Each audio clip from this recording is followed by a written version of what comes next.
So the government is set to abandon plans to freeze some disability benefits after a backlash from several loyal Labour MPs. Ministers are looking to cut billions of pounds from the welfare budget. Sure, well, there was a proposal to to freeze the PIP benefit, the personal independence payments, which is for people of working age who are on benefit, but there is a backlash within the Labour Party, in particular from those more left-wing MPs, the likes of Ed Miliband, the likes of Angela Rayner in Cabinet, but also backbench MPs who are saying, hang on a minute, we don't want to freeze. I'm about to show you exactly how the Supreme Court's ruling against Starmer connects to his Brussels trip, his comments in Canada, and his prioritization of Ukraine over domestic issues. By the end of this video, you'll understand why legal experts are calling this a constitutional crisis. First, we'll examine the shocking details of the judgment itself. Then, I'll systematically unveil how these seemingly separate events form a consistent pattern that contradicts Starmer's public positions.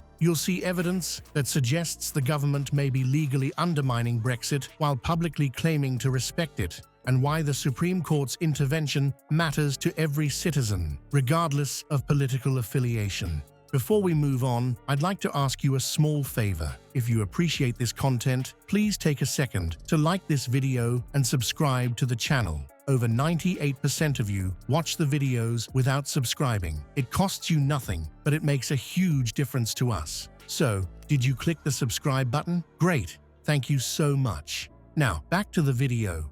What if the Supreme Court has just exposed the most significant constitutional crisis in modern British politics? The recent bombshell judgment against Keir Starmer's government isn't merely a technical legal footnote, it's a scathing indictment that strikes at the very core of his leadership and approach to governance. Legal experts across the political spectrum aren't just concerned, they're sounding alarm bells that should worry every British citizen who values democratic oversight. The Supreme Court's language in this ruling was extraordinarily harsh. When Britain's highest judicial authority brands a Prime Minister's governance as reckless and legally unsustainable, we're witnessing something unprecedented in recent political history. What makes this particularly damning is how specifically the justices targeted Starmer's handling of foreign policy, an area where he promised transparency but has instead operated in shadows.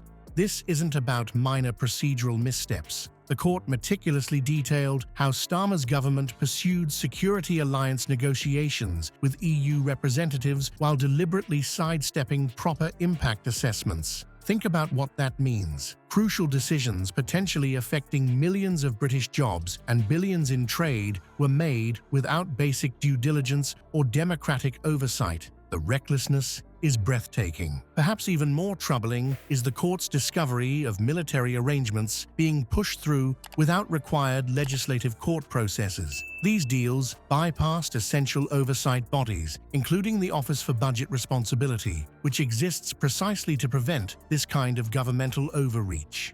The pattern suggests not accidental oversight, but deliberate circumvention of constitutional guardrails. The most revealing aspect connects to Starmer's past statements. His September 2021 comments in Montreal, where he explicitly stated, "We don't want to diverge from EU rules," stands in stark contradiction to his public posturing on Brexit. When a leader says one thing behind closed doors in Montreal and another to British voters, questions of integrity become unavoidable. What the Supreme Court has effectively declared is that these aren't isolated incidents, but rather a coherent strategy of undermining Brexit through legal backdoors while maintaining public pretenses of respecting it. The judgment methodically connects dots that reveal systematic attempts to bypass constitutional safeguards that protect British democratic processes. Those dots the Supreme Court connected extend far beyond Whitehall. They lead directly to Brussels, where Starmer's recent diplomatic reset appears increasingly suspicious. His first prime ministerial visit to EU headquarters since 2019 wasn't just about refreshing relations. It was the opening move in a carefully calculated foreign policy gambit that's now being legally dismantled. The contrast between Starmer's public declarations and behind-the-scenes maneuvers is striking.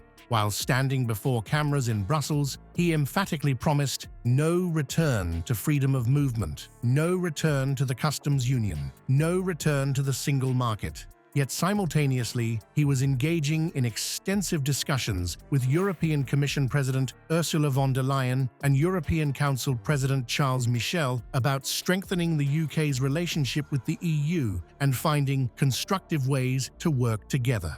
This diplomatic doublespeak becomes even more troubling when examined alongside his previous statement in Montreal that we don't want to diverge from EU rules. Such contradictions reveal a Prime Minister seemingly saying one thing to the British public while pursuing entirely different objectives with European leaders. The reset trumpeted by his communications team appears less about honest diplomacy and more about creating pathways for alignment without the scrutiny Brexit was meant to ensure. But Starmer's foreign policy overreach extends beyond Brussels into even more dangerous territory. His controversial declaration that the UK is prepared to back Ukraine with boots on the ground and planes in the air represents a staggering military commitment made without proper legal authorization. This cavalier approach to deploying British forces abroad mirrors exactly the pattern of governance that has now been judicially condemned. Perhaps nothing illustrates Starmer's foreign policy misjudgments more clearly than his embarrassing exchange with President Trump at the White House. When directly asked if Britain could face Russia alone, Starmer appeared flustered as Trump remarked that the British are incredible soldiers. They can take care of themselves. This awkward moment wasn't merely a diplomatic faux pas. It exposed how Starmer commits British resources internationally while neglecting both domestic priorities and constitutional requirements. These seemingly disconnected events, the Brussels reset, unauthorized military commitments in Ukraine, and embarrassing White House exchanges, form a troubling pattern when viewed through the lens of the Supreme Court's judgment.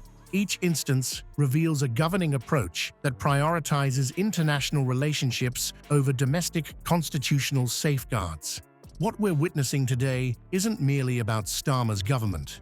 It's about the fundamental balance of power in our democracy. Legal scholars are now warning that this ruling could establish a dangerous precedent for future governments seeking to bypass proper oversight, particularly in foreign policy decisions. This mirrors past judicial interventions, such as the landmark Miller versus Secretary of State case, which cemented parliamentary approval as essential for constitutional changes.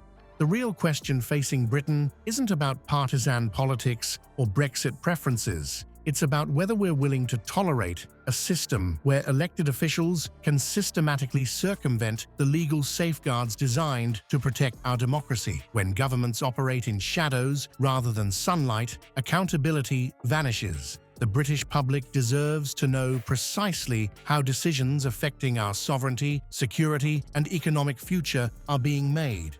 Without transparency, democracy becomes merely a performance rather than a practice. This Supreme Court judgment isn't the end of the story. It's where the real debate begins.